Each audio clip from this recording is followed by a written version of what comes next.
I'm Hesta Prynn, DJ and licensed therapist. This is Music is Therapy. Your session starts now. If you grew up in the 90s like me, you already know the paradox. You could be authentic or you can be rich, but you could not be both. We were raised on Kurt Cobain telling us corporate magazines still suck, remember? And anyone who wanted money was basically a what? A sellout. Meanwhile, Biggie was on MTV in a red leather suit yelling "Mo money, mo problems," but also kind of showing us what power really sounds like. So no wonder so many of us are conflicted about money. And this doesn't just go for 90s kids. This is for everybody. It wasn't just a financial message. It was a moral message. Guys, I lived inside this paradox so hard. I cannot even tell you. Actually, I'll never forget the first time I held a handful of money I earned purely from my art. It was after a Northern State show. I was like 22 and super sweaty. And our manager, Adam Shore, who's like a big music biz guy now, but back then was just basically my friend, said, "Let's go backstage. I want to give you the money." And I was like, "Just give me the money right here." And he goes, "It's $900. I had never seen $900 before. I'd never seen that much money with my own eyes. So he hands me this thick stack of folded sweaty money, and it hit me right there. I was like, oh my God, I can make money from this, from making art. And I really wanted to do that. That moment has stayed with me for my whole life. This month we've been talking about money, but the truth is the feeling we're all chasing isn't really the money itself. It's that feeling I got from the handful of cash. It's inner worth. Today, you'll hear my conversation with David Gellis. David is a journalist for the New York Times and the author of The Man Who Broke Capitalism about Jack Welch and the legacy of corporate greed, and Dirtbag Billionaire about Yvon Chouinard, the Patagonia founder who gave his company away. He's spent years inside boardrooms interviewing billionaires, CEOs, reformers, and the people who think deeply about the intersection of money, morality, and meaning. And what he's learned, let's just say it might change how you think about wealth entirely. Here's my conversation with David. David Gellis is an award-winning reporter for the New York Times. He has written 2 books about legendary CEOs with dramatically different legacies. The Man Who Broke Capitalism about GE's Jack Welch was an instant New York Times bestseller. Yes. His most recent book, Dirtbag Billionaire, about Patagonia's Yvon Chouinard, is out now. David has unparalleled insight into leadership and capitalism. He's also an avid music fan, and he's also my friend. Yeah. Welcome, David Gellis, to Music is Therapy. I'm so happy that you're here. I'm so happy I'm here. Do you feel like we're going to talk or play chess? I feel like I just want to jam with you and dance. Should we just turn on music and dance and call it Music is Therapy? Can we just dance, please? I think that should be our our spin-off podcast. I think this is the first time we've actually sat together. I think every other time we've been on a dance floor. Every other time we've hung out, Literally. You've been wearing sunglasses. Yes. I've been wearing underwear DJ clothes. Great. And we've been on a dance floor. So this is a little jarring for me. Do you feel comfortable? Not entirely. Okay. When you feel uncomfortable, what do you put on? I'm going to guess. Ooh. It's Paul Simon. Am I right or wrong? Wrong. Biggie. You put on Biggie when you feel uncomfortable? Because I want to get confident. Oh my God. What record? Mo money, mo problems. Oh, snap. 2005. Yeah. One of my all-time searing memories is right when that record came out. I was living in Washington, D.C., and I had this Nissan Pathfinder, green Nissan Pathfinder, money green. Yes. And I was driving in Washington, D.C. It was hot, windows down, and I was singing to the top of my lungs by myself. And I was stopped at a stoplight, and I paused, and I looked over, and there was this car full of hot girls just laughing their asses off at me. And I just kept singing, because what else can you do? But that's a core memory for me. I love that because Mo money, mo problems, and the Nissan Pathfinder was more like less money, mo problems. I had no money at the time. This is the best segue I think I've ever done in all of my years of live radio. Okay. You interview billionaires and some of the most controversial billionaires in the world. Bernie Madoff from his prison cell. Yvon Chouinard, who is the good billionaire, the dirtbag billionaire who gave it all away. Jack Welch, who is the worst of the worst billionaires and CEO leaders. So 3 very different men. What is the same about mindset that enabled these 3 different men to become so successful? Ooh. They all did have a belief in themselves. It was so different. in the way it manifested in each of those three, and it expressed itself like wildly different. But I think it's the word I just used. It's confidence. All three of them had this deep confidence that they could succeed. And again, the ways they went about it, the goals they were pursuing, all insanely divergent. And yet there is that core confidence, which, How, do you think that's born? Can you develop it? Can you listen to the Biggie record and put it in your body? That's my work, is that you can listen to it and you can make it with chemistry. Do you think you can make it with chemistry? Do you think it's born in like blue eyes or brown eyes? Yes and yes. Of course, some of it's born. I mean, some people just have it out of the womb. Yeah. And sure, they had some nature and nurture along the way that gave them the confidence to be confident, right? Because some of it's self-fulfilling. But I'm more confident now than I was 10 years ago, and I'm just learning. You get better at things. You learn to be more comfortable in your own skin. And I think there's different versions of confidence too. Some of it's irrational, some of it's fraudulent, right? There's also like Madoff was confident, but he was confident that he could pull off a scam, right? Welch was confident, but he was confident he could sort of bully his way to the top. Right. Chouinard was confident. He was confident that he had the chops to be the best, even if he didn't need to brag about it, and that people would follow him. So there's confidence is a spectrum. Do you think Chouinard, hold on, I just want to make sure I'm wording this correctly. Okay. Chouinard never wanted to be a businessman. Correct. He wanted to create great things for himself to use, and he wanted to save the environment while he did it. Yes. Is that what his focus was? Yes. And the only note I would give is that, wanted to save the environment as he did it. That came later, right? He went on a journey in his understanding of the impact that his work had on the natural world. So it wasn't as if he came into the world and into his life as a businessman with that idea fully formed. Okay. So that's really my question, because all of the self-help gurus, including me a little bit on this show, because I'm teaching people. I'm a self-help guru, which is hard for you to believe because you've seen my DJ personality. But I'm trying to teach people, including myself, how to chemically induce a wealth mindset. All of the self-help people tell us, imagine you have money. Imagine in your Pathfinder that you're driving in the Lamborghini, right? You have to envision it to have it. And yet you wrote this book about a man who not only did not envision it, who rejected it and didn't want it. Yeah, to be clear, I would want a Pathfinder over a Lamborghini every single day of the week. Okay, but are you walking around with a wealth mindset and that's your focus, is making money? I think wealth is not about money. Say more. Oh, man. It's Maslow's hierarchy of needs, right? And I recognize that I'm right near the top. I'm so blessed in my life to have my health, my family, to be able to care about things that really matter. But at the top of that pyramid for me is not money. It's all the other things. It's meaning. It's meaningful relationships. It's dancing with my friends. Now, you need some money to be able to do that. But Kara Swisher just used this phrase with me yesterday when we were talking. She said she knows all these billionaires who are trapped in their cashmere prisons. And money can be absolutely limiting. And so, there's that, I forget what study it was, but all the research, all the social science research shows that money does help make you happier up to a point. Yes, that's right. And after that, you're on your own, kid. But there was a new, I think that point was like $70,000 a year. Okay, sure. But then it's probably there was a little higher now. A little higher Inflation. Now. Fair, 120.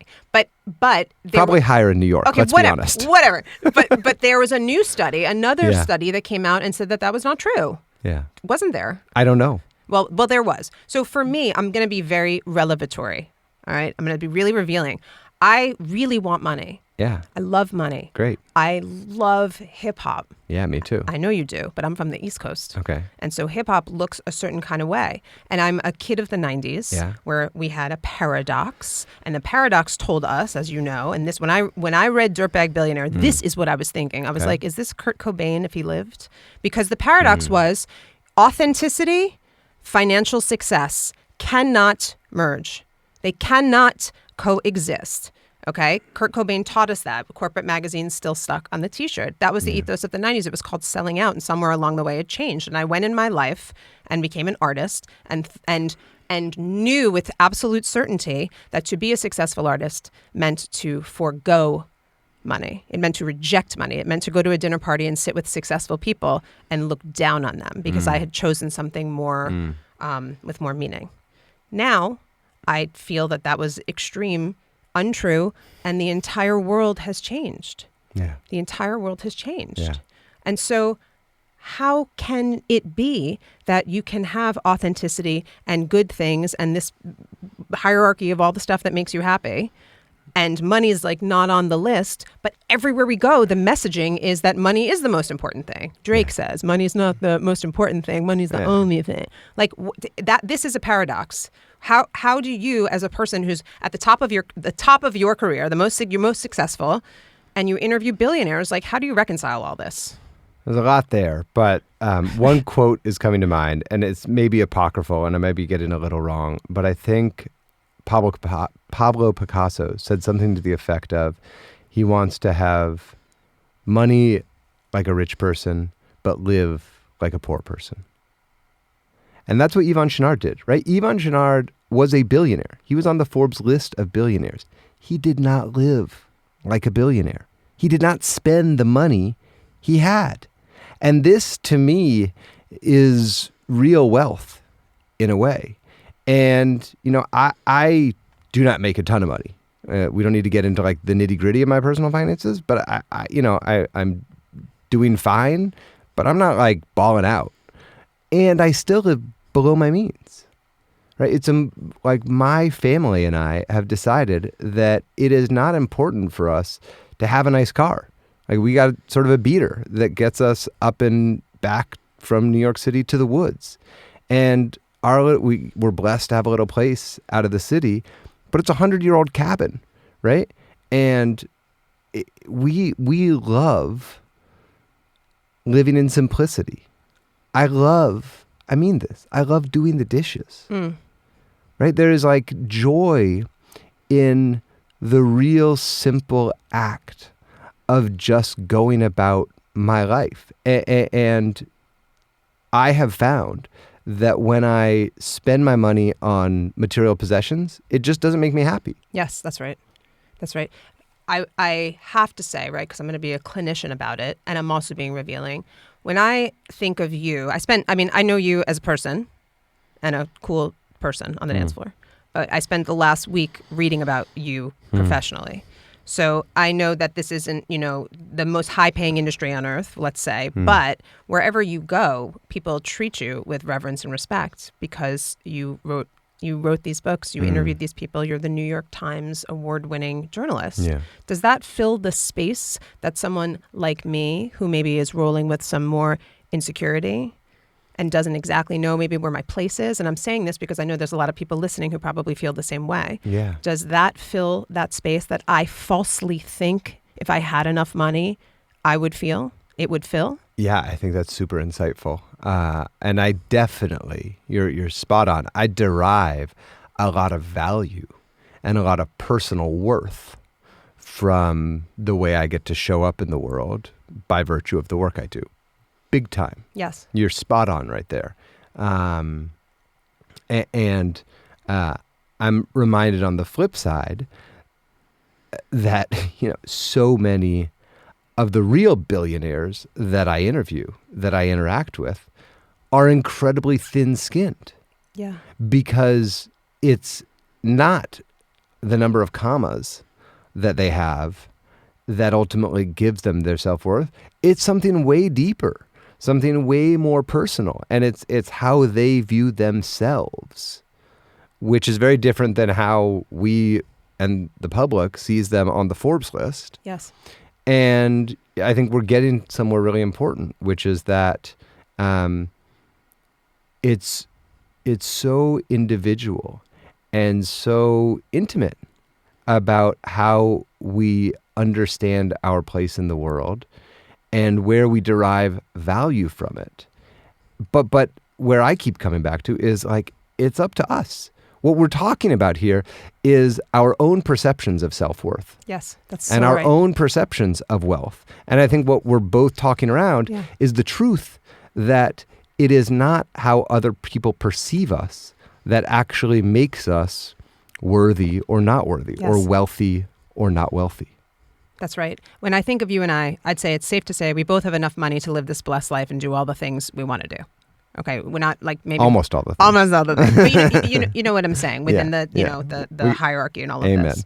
But how one sees themselves and what they value is the true wealth, and that's really the big takeaway. Yeah. I think often, let's talk about music. I think often about Adam Yauch, who is a really important person in my life. That's MCA from the Beastie Boys, for anyone who doesn't know.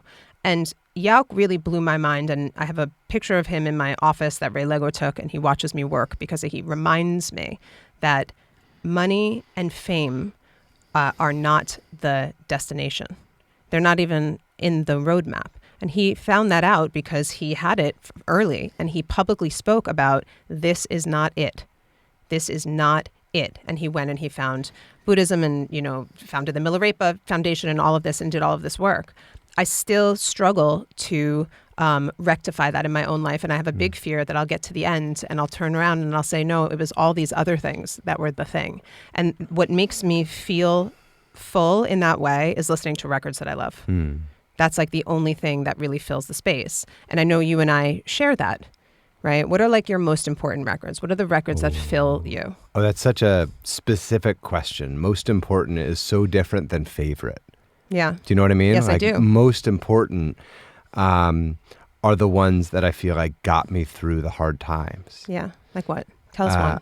Smashing Pumpkins, Melancholy and the Infinite. No, I'm sorry. Siamese Dream. Yeah. Oh, God, yes. That was the first record that really meant something to me. What did it mean to you? It was, listen, that came out 94, 95? 94. 94. And that was right when I was probably at my lowest point. That was a really hard moment for me. I was, freshman into sophomore year of high school, and I was a mess. And there was something about like Billy's like primal call in there, which was a mix of like anger and there was sadness, but there was also joy in it, right? And I knew like I was a fundamentally happy kid, but I would sort of lost my way. And there was something about those songs that captured the totality of the emotional spectrum I was living in. And I think that's what important records do, is they create a vessel for us to understand ourselves. Yes, that's right. And so that was the first one that was really important to me.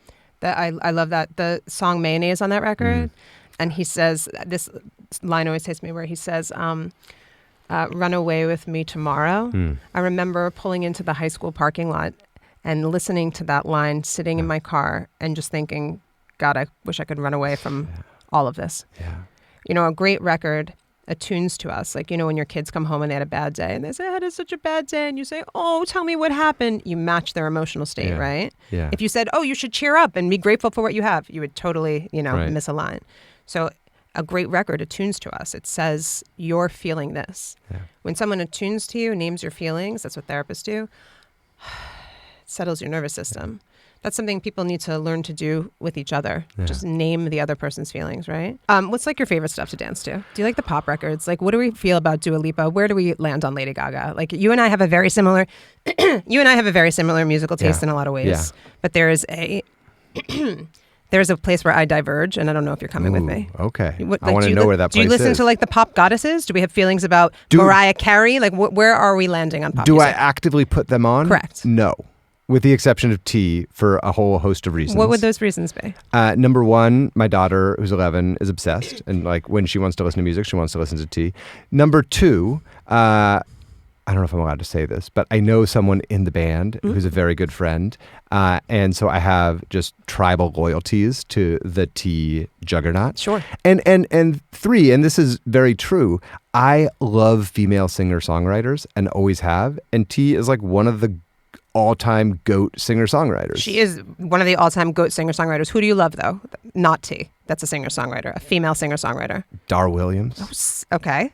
Ani DeFranco. Of course. I mean, Dar I love. Do you know her stuff? I do. I know it a little bit, but I know Ani very well. We did a whole show on Ani on a different life of mine where we listened to the records and then discussed if they held up. Have you listened to Ani's records lately? Not the whole records, but like if you just throw on like essentials. Yes. Is there an essential? Is that like a playlist? Yeah. There's she's got a string of like 12 bangers that absolutely hold up. Are they like the hits or are they like your personal bangers? Mostly the hits. Really? Are you familiar with the song Gravel? Not by name, but maybe by tune. Can I just tell you like one of the greatest lines in female singer-songwriter history? Please. She says, "And you were never a good lay," which is like so 90s. And then she says, "And you were never a good friend." Right. I'm like, that's what Ani does. She can switch like that. I love when it's global and then it gets specific. Yes, that's exactly right. Are you an R.E.M. fan? Yeah, I love R.E.M. Michael Stipe is the master of the global and then the specific. Night Swimming. Oh, that's one of my most important songs on my top 10 most important list. I have goosebumps right now. I have a playlist called Hesta Prynn, the songs that shaped me. And that song is on it. Yes. Can I just put a bookmark on a Dar Williams song you have to go listen to, which is one of the great short story songs ever. Okay. It's called The Christians and the Pagans. Okay. It is laugh out loud funny, and it's a novel in a 3.5-minute song. You know who I fucking love? Who? Fred Again. Oh, Fred Again is the bomb. Do you like EDM? Yeah. Dude, why didn't I put any EDM on that Dirtbag Billionaire playlist? I don't know. No, Fred is on a different level right now. What he's doing and his shows for the new USB tour, it's crazy. Dude, do you get into, like, go with me, do you get into Skrillex at all? A little. It's a little intense, but yeah. There is a Skrillex record, Okay. the 2 records ago. Okay. I think it's called, I don't know what it's called. We'll link to it in the show notes. But the whole record, beginning to end, is incredible. It won a Grammy for the song Rumble, but Fred Again co-produced most of those records. Yeah. There's a song called Don't Leave Me Like This that I play all the time that I will mix into any set. Like Great. even I'll play it like after Dar Williams and people will like it. Great. What did you listen to when you wrote these books? Did you have a Jack Welch playlist and a Yvon Chouinard playlist? No, I don't. I can't listen to music with words when I write. Yes. Because then I hear the words in my head and that's what I hear, and I need to be. So this is totally ridiculous. Yeah. But I listen to like spa music. Ooh. Like Apple Creative Focus, and it's like it's like whale songs. Totally. There's an app I use called Brain.fm. Who should sponsor this show. Sure. That app has like changed my life. Yeah. I go into like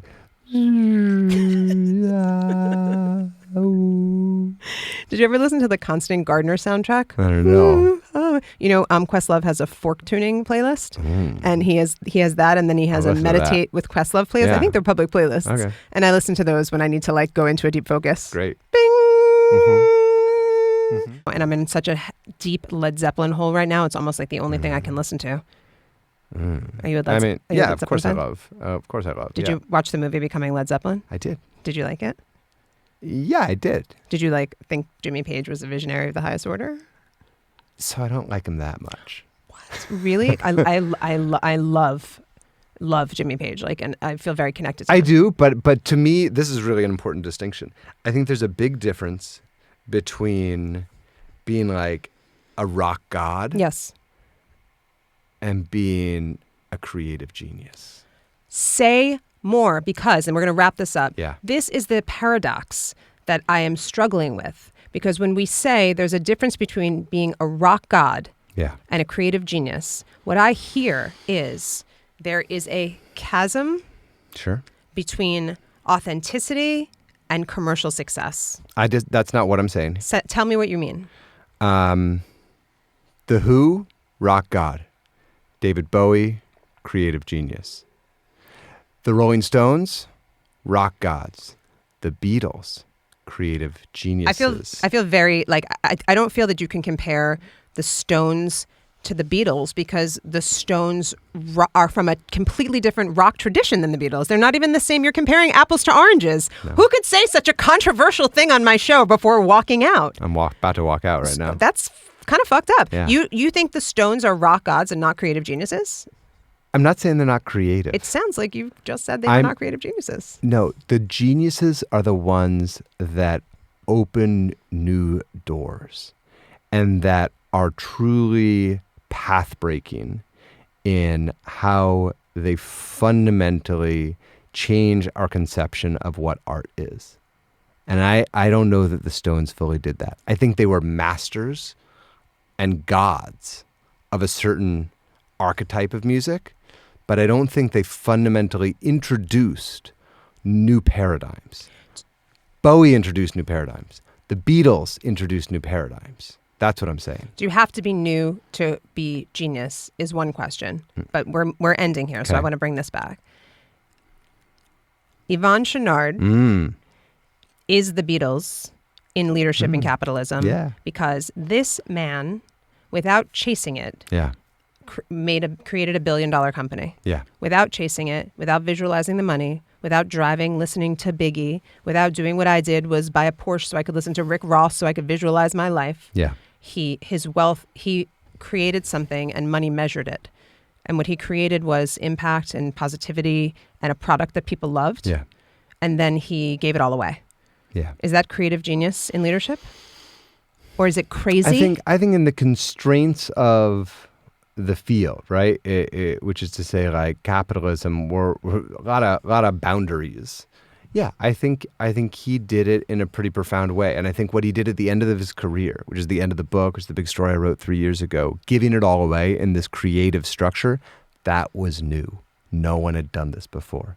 So yeah, Yvon Chouinard, creative genius. Creative genius. You have such a unique perspective. What do you think is one takeaway that listeners to this show can learn from you and your experience? Wealth is not about money. Wealth is about inner worth. Wealth is about inner worth. You know who needs to learn that? You. Me. This guy. All right. All right.